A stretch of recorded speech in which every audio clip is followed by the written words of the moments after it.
அழகு அழகு serial prediction பார்க்குறதுக்கு முன்னாடி யாரெல்லாம் நம்ம சேனலுக்கு புதுசாக வந்துருந்தீங்களோ நம்ம சேனலை சப்ஸ்கிரைப் பண்ணிக்கோங்க.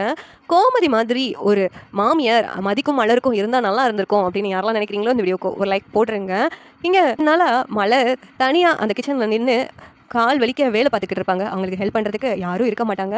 இப்போ மலருக்கு ஹெல்ப் பண்ணுறதுக்காக கோமதி, மீனா, ராஜி, மதி எல்லாருமே சேர்ந்து ஜாலியாக பேசி சிரித்து விருந்து சாப்பாடை ரெடி பண்ணிக்கிட்டு இருக்காங்க. இதெல்லாம் பார்த்த மாமியாருக்கு கடுப்பாக தான் இருக்குது. இந்த மலர் இவங்க வந்ததுலேருந்து கொஞ்சம் ஓவராக தான் போய்கிட்டு இருக்கா. பார்த்துக்கலாம், அவங்க இன்னும் ஒரு வாரம் தானே இருப்பாங்க, அது வரைக்கும் கொஞ்சம் அமைதியாக தான் இருக்கணும் அப்படின்ட்டு இங்கே மலரோட மாமியார் அதை பார்த்து கடுப்பாயிட்டு நின்றுட்டு இருக்காங்க. இங்கே எல்லாரும் சேர்ந்து விருந்து சாப்பாடெல்லாம் செஞ்சு முடிச்சிடுறாங்க. உடனே மலர் கோமதி கிட்ட, இத்தனை நாளாக இந்த கிச்சனில் நான் மட்டும்தான் தனியாக நின்று சமைச்சிக்கிட்டு இருப்பேன், யாராவது வந்து உதவ மாட்டாங்களா அப்படின்னு எனக்கு தோணும். ஆனால் யாருமே உதவ மாட்டாங்க. அப்படியேவும் டெய்லி வேலை செஞ்சு அதுவே பழக்கமாயிடுச்சு. ஆனால் இன்னைக்கு உங்கள் கூடலாம் சேர்ந்து சிரித்து பேசி சமைக்கும்போது அது ஒரு தனியான ஃபீலிங்ஸாக இருக்குது. இந்த மாதிரி இருந்தால் நல்லா இருக்குமோ அப்படின்ட்டு கூட தோணுது அப்படின்ட்டு மலர் சொல்கிறாங்க. உடனே கோமதி இருந்துட்டு, அதுக்கு என்ன பண்ண முடியுமா, இன்னும் ஒரு வாரம் தானே நாங்கள் இருப்போம், அதுக்கடுத்து கிளம்பி போயிடுவோமே அப்படின்ட்டு கோமதி சொல்லிக்கிட்டு இருக்காங்க. ஆனால் இருக்கிற வரைக்கும் உனக்கு நாங்கள் துணையா இந்த கிச்சனில் வேலை பார்ப்போம் அப்படின்னு சொல்லிட்டு கோமதி சொன்னதும் மீனாவும் ராஜியும், ஆமாங்க நாங்கள் உங்களுக்கு ஹெல்ப் பண்ணுவோம், நீங்கள் எதுக்கும் கவலைப்படாதீங்க அப்படின்னு சொல்லிட்டு சொல்கிறாங்க. உடனே மலர் இருந்துட்டு, இருந்தாலும் உங்களை வேலை வாங்குறது எனக்கு கஷ்டமாக தான் இருக்குது, ஆனாலும் இப்படி ஒரு மாமியார் எனக்கும் இருந்தால் நல்லாயிருக்கும் அப்படின்னு தோணுது. மீனா, ராஜி உங்களை பார்த்தா எனக்கு பொறாமையாக இருக்குது.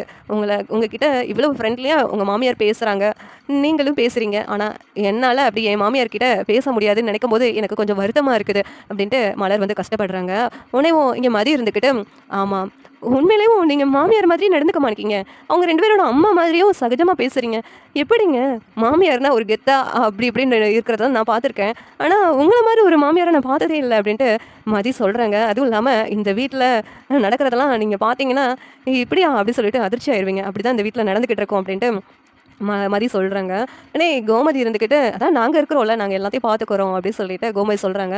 சரி, தங்கராஜ் பற்றி அப்படி இப்படின்னு பில்டப் பண்ணுறாங்களே, அவர் என்ன அவ்வளோ பெரிய ஆளா அப்படின்னு சொல்லிட்டு கேட்குறாங்க. உடனே இங்கே மலரும் மதியம் இருந்துட்டு, அதான் அவர் வருவார்ல, நீங்கள் பார்த்தாலே உங்களுக்கு தெரியும், அவர் பேச்சை கேட்டு தான் இந்த வீட்டில் எதுவுமே நடக்கும், அவர் இல்லைனா எதுவுமே பண்ண மாட்டாங்க, அப்படி அவருக்கு அவ்வளவு மரியாதை அப்படின்னு சொல்லிட்டு மலரும் மதியம் சொல்கிறாங்க. மருமகனுக்கு கொடுக்குற மரியாதையை அப்படியே உன் மருமகளுக்கும் கொடுத்தா கொஞ்சம் நல்லாயிருக்கும், ஆனால் இந்த வீட்டில் மருமகனை தலைக்கு மேலே தூக்கி வச்சுட்டே இருக்கிறாங்க, ஆனால் மருமகளை அந்த மாதிரி நடத்துகிற மாதிரியே தெரியலையே அப்படின்ட்டு கோமதி சொல்கிறாங்க. இங்கே மலருக்கும் மதிக்கும் என்ன பேசுன்னு தெரியல, அவங்க சரியாக தான் பேசுகிறாங்க அப்படின்ட்டு மனசுக்குள்ளே அவங்களுக்கு தோணுது. உங்களுக்கு தெரியுது, ஆனால் இந்த வீட்டில் உள்ளவங்களுக்கு தெரியலையே அப்படின்ட்டு மதியும் மலரும் பேசிக்கிட்டு இருக்காங்க. உடனே மீனா, ஆமாம் இங்கே அத்தை இப்படி தான் நடந்துக்குவாங்க, எங்கள் அத்தை நடந்துக்கிறது எனக்கும் பிடிக்காது, ஆனால் என்ன பண்ண, பாவும் மலர் அக்கா அவங்க இந்த வீட்டில் வந்து மாட்டிக்கிட்டாங்க அப்படின்னு சொல்லிட்டு இங்கே மீனா சொல்லிக்கிட்டு இருக்காங்க. உடனே ராஜி இருந்துக்கிட்டு, நல்ல வேலை எனக்கு நல்ல மாமியாராக கிடச்சிட்டாங்க, நானும் பயந்துக்கிட்டு இருந்தேன் அப்படின்ட்டு ராஜியும் ஜாலியாக பேசிக்கிட்டு இருக்காங்க. இங்கே தங்கராஜி வீட்டுக்கு வந்துடுறாங்க. வந்ததும் இங்கே மீனா, ராஜி, கோமதி எல்லாரும் வர்றாங்க. வந்ததும் அவங்கள இன்ட்ரடியூஸ் பண்ணுறாங்க தங்கராஜுக்கு. உடனே கோமதி எல்லாரும் முன்னாடியும், இவர் டெரர் அப்படி இப்படின்னு சொன்னீங்க, இவரை பார்த்தாலும் எல்லாரும் பயந்துடுவாங்க பயப்படுவாங்க அப்படின்னு, ஆனால் இவரை பார்க்க அப்படி தெரியலையே, ரொம்ப சாதுவாக இருக்கிறாரு தம்பியை பார்க்கும்போது அப்படின்னு சொல்லிட்டு சிரிக்கிறாங்க. இங்கே எல்லாருமே அதை பார்த்துட்டு என்ன இவங்க இப்படியெல்லாம் நடந்துக்கிறாங்க அப்படின்னு ஆச்சரியப்படுறாங்க. உடனே தங்கராஜ் பயமா எழுந்துட்டு, என்னங்க என்ன எதுக்காக என்னை பார்த்து இப்படி சிரிச்சிட்டு இருக்கீங்க அப்படின்ட்டு தங்கராஜ் கோவமாக சொல்கிறாங்க. உடனே தம்பி, இல்லை தம்பி உங்களை பற்றி ரொம்ப பில்டப்பாக பேசுனாங்க, அந்த மாதிரிலாம் நீங்கள் இல்லையே அப்படின்னு சொல்லி நான் சொன்னேன், வேற ஒன்றும் சொல்ல அப்படின்ட்டு இங்கே தங்கராஜ் சொன்னதுனால இங்கே தங்கராஜ் வந்து அவங்கள சுத்தமாகவே பிடிக்கல தங்கராஜுக்கு. உடனேவும் இங்கே தங்கராஜோட மாமனாரும் மாமியாரும், இல்லைங்க எங்கள் மாப்பிள்ளை இந்த ஊரில் எவ்வளோ பெரிய ஆளுன்னு தெரியுமா, அவரை போய் நீங்கள் இப்படிலாம் சொல்லிக்கிட்டு இருக்கீங்க அப்படின்ட்டு தங்கராஜ் மாமனாரும் மாமியாரும் சொல்லிக்கிட்டு இருக்காங்க. இந்த தங்கராஜை பார்த்துட்டு கோமதி, இவங்களை பார்த்தா சாதாரண ஆள் மாதிரி தான் இருக்காங்க, நீங்கள் என்னமோ இவங்களை டெரர் அப்படி இப்படின்னு சொல்லிட்டு பார்த்தா பயப்படுவாங்கன்ட்டு பில்டப்லாம் கொடுத்தீங்க, அந்த மாதிரிலாம் இல்லையே இந்த தம்பி, ரொம்ப சாதுவான ஆளாலாம் தெரியுறாரு அப்படின்ட்டு கோமதி சிரிக்கிறாங்க. அதை பார்த்துட்டு எங்கள் தங்கராஜுக்கு கடுப்பாக இருக்குது. என்னையே இன்சல்ட் பண்ணுற மாதிரி இப்படிலாம் நடந்துக்கிறாங்களேன்ட்டு தங்கராஜுக்கு அவங்கள சுத்தமாகவே பிடிக்கவே இல்லை. ஆனால் ரேவதி அப்படியே மதிய மாதிரி இவங்க பேசுகிறாங்களே அப்படின்னு சொல்லிட்டு பார்க்குறாங்க. இந்த நேரத்தில் இங்கே தங்கராஜோட மாமனாரும் மாமியாரும், சரி மாப்பிள்ளை உங்களுக்காக விருந்து சமைச்சு வச்சிருக்கு, வாங்க சாப்பிடலாம் அப்படின்ட்டு இங்கே பேச்சை டைவெர்ட் பண்ணுறாங்க.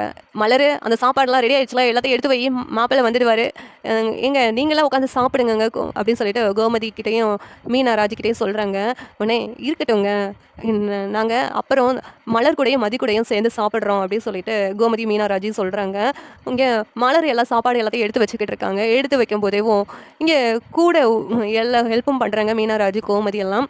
எல்லாரும் உட்காந்து சாப்பிட்டுட்டு இருக்காங்க. கோமதியும் கூட சேர்ந்து பரிமாறுறாங்க. எல்லாம் பண்ணிக்கிட்டு இருக்காங்க.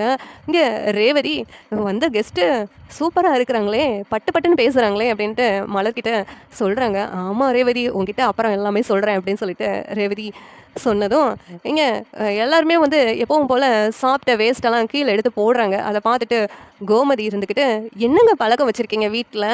நம்ம வீட நாம தானே சுத்தமா வச்சிருக்கணும். அப்படி இருக்கும்போது சாப்பிட்ட வேஸ்ட்டெல்லாம் இப்படி கீழ போடலாமா? அதுக்குன்னு தனியா ஒரு கிண்ணம் வச்சுக்கோங்க. இல்லன்னா சாப்பாடு தட்டு இருக்குல்ல, அந்த தட்டுல ஓரத்துல வைங்க." அப்படின்னு சொல்லிட்டு கோமதி சொல்றாங்க. உடனேவும் "ஏய் என்ன இவங்க நம்ம வீட்ல வந்து இப்படி ரூல்ஸ் எல்லாம் பேசிக்கிட்டு இருக்காங்க" அப்படின்ட்டு இங்க மதியோட மாமனாருக்கு கடுப்பா தான் இருக்குது. ஆனா அவங்க எதுவுமே பேசாம அமைதியா இருக்கிறாங்க. இந்த நேரத்துல தங்கராஜ் இருந்துக்கிட்டு, "என்ன எங்க வீட்ல இப்படிதான் பழக்கம். நாங்க இப்படிலாம் தான் பண்ணுவோம்" அப்படின்ட்டு தங்கராஜ் சொல்றாங்க. "இதுல என்ன இருக்குது? வேஸ்ட்ட கீழ வைக்காம வேற எங்க வைப்பாங்க?" அப்படின்ட்டு இங்க தங்கராஜ் வந்து சொன்னதும், மதி இருந்துக்கிட்டு, "இத தான் நான் அன்னைக்கு சொன்னேன். ஆனா இந்த வீட்ல உள்ளவங்க கேட்கவே இல்லையே" அப்படின்ட்டு மதி சொல்லிக்கிட்டு இருக்காங்க. இந்த நேரத்துல இங்க கோமதி இருந்துட்டு, "இங்க பாருங்க, வேஸ்ட்ட கீழ போடாதீங்க.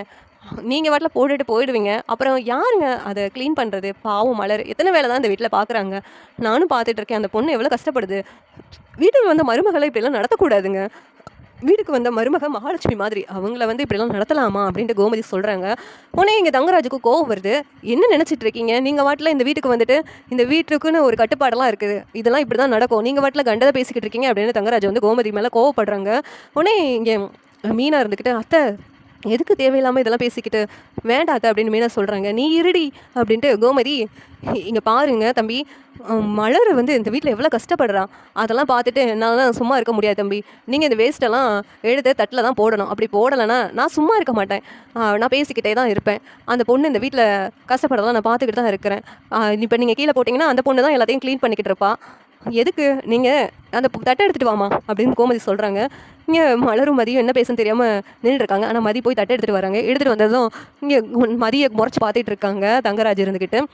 உடனே கோமதி, "அந்த தட்டில் எடுத்து வேஸ்ட்லாம் போடுங்க" அப்படின்னு சொல்லிட்டு சொல்றாங்க. ஆனா தங்கராஜ் கடுப்பாயிட்டு, "இங்க பாருங்க, இந்த மாதிரிலாம் இந்த வீட்டுக்கு வந்து பண்ணாதீங்க. இந்த வீட்டுக்கு கெஸ்ட்டாக தானே வந்தீங்க. அந்த மாதிரி இருந்துக்கோங்க. இந்த வீட்டில் வந்து அதிகாரம்லாம் நீங்க பண்ணக்கூடாது" அப்படின்னு சொல்லிட்டு இங்க தங்கராஜ் சொல்றாங்க. கோமதி இருந்துக்கிட்டு, "எந்த பொண்ணுக்கு அநியாயம் நடந்தாலும் நான் இப்படி தான் தட்டி கேட்பேன். யாரா இருந்தா என்ன? என்னாலனா இந்த அநியாயத்தெல்லாம் பார்த்துட்டு சும்மா இருக்க முடியாது. நான் இப்படி தான் பேசுவேன்" அப்படின்னு சொல்லிட்டு சொன்னதும், தங்கராஜ் வந்து இங்க கோமதி அடிக்கிறதுக்கு கைய ஓங்குறாங்க. இந்த நேரத்துல ராஜு வந்து தடுக்குறாங்க. "என்ன நினைச்சிட்டு இருக்கீங்க? எங்க அத்தை கைய ஓங்குறீங்க. எங்க அத்தை சொன்னதுல என்ன தப்பு இருக்குது? பொண்ணுங்கள எப்படி நடத்தணும்னு கொஞ்சம் தெரிஞ்சுக்கோங்க. இந்த வீட்ல உள்ளவங்க பொண்ணுங்கள அடிமையா நடத்திக்கிட்டு இருக்கீங்க. எங்க வீட்லலாம் அப்படி கிடையாது. எந்த வீட்லயும் இல்லாத கொடுமை இந்த வீட்ல நடந்துகிட்டு இருக்குது" அப்படின்னு சொல்லிட்டு ராஜு எதிர்த்து பேசுறாங்க. உடனேவும் இங்க சுரேஷ் எல்லாருமே ஆச்சரியமா பார்த்துட்டு இருக்காங்க. இந்த பொண்ணு வீட்டுக்கு வந்தவங்க என்ன இப்படியெல்லாம் அதிகாரம் பண்ணிக்கிட்டு இருக்காங்களேன்னு சொல்லிட்டு. இந்நேரத்துல இங்க மலரும் மதியும் ஷாக்காகி நின்னுட்டு இருக்காங்க. ரேவதி சரியான ஆட்கள் தான் இவங்க. இந்த மாதிரி ஆட்கள் தான் நம்ம வீட்டுக்கு தேவை அப்படின்னு ரேவதியும் பார்த்துட்டு இருக்காங்க. சீரியல் எப்படி தான் நல்லா இருக்கும்னு நீங்க நினைக்கிறீங்கன்னு கமெண்ட் பண்ணுங்க. இந்த வீடியோ பிடிச்சிருந்தா லைக் பண்ணுங்க, ஷேர் பண்ணுங்க, சப்ஸ்கிரைப் பண்ணுங்க. தேங்க்யூ.